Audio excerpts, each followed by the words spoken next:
दोस्तों, कुछ लोग अपने माँ बाप को गांव में छोड़कर शहरों में नौकरी करते हैं। पति पत्नी दोनों शहरों में रहते हैं, दोनों ही नौकरी करते हैं। तो वहाँ पर बच्चे की देखभाल के लिए अपने माँ बाप को न ला करके नौकरानी रख देते हैं।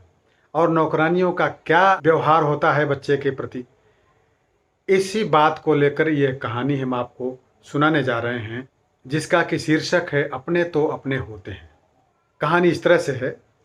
ज्योति और उसका पति सजल दोनों एमएनसी में काम करते हैं और उनका 1 साल का बेटा है, पर ज्योति को करीब 15 दिन से वो काफ़ी सुस्त लगने लगा था।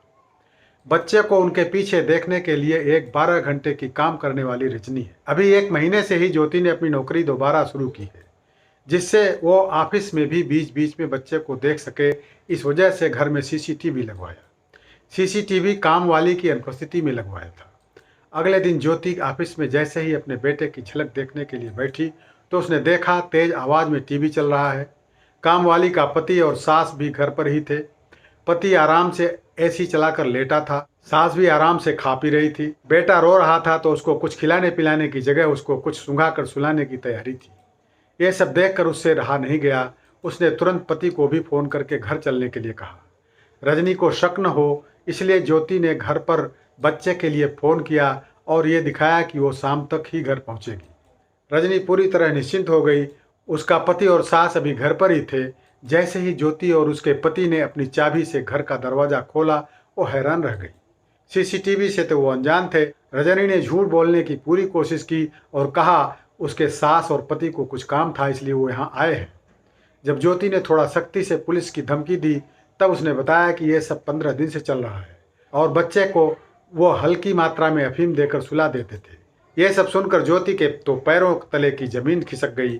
उसने रजनी और उसके घर वालों को धक्के देकर बाहर निकाल दिया।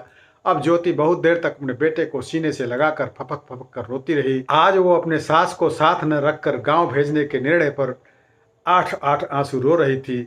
उसको याद आ रहा था कैसे उसके बेटे के पैदा होने से कुछ समय पहले आकर उसकी सास ने सब संभाल लिया था, पर ज्योति को तो उनका कुछ कहना सुनना अपने ऊपर नियंत्रण लगता था।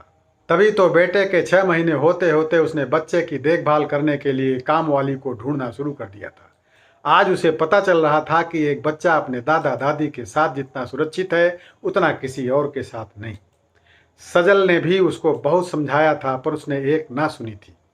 बेटे के लिए ज्योति ने नौकरी छोड़ने का फैसला लिया, क्योंकि अब सास को वापस बुलाने की उसकी हिम्मत नहीं हो पा रही थी। पर सजल ने चुपचाप उन्हें सब कुछ फ़ोन पर बता दिया था। अगले दिन सुबह सुबह घंटी बजी तो ज्योति ने देखा सामने उसकी सास थी। ज्योति उनके चरणों में झुक गई।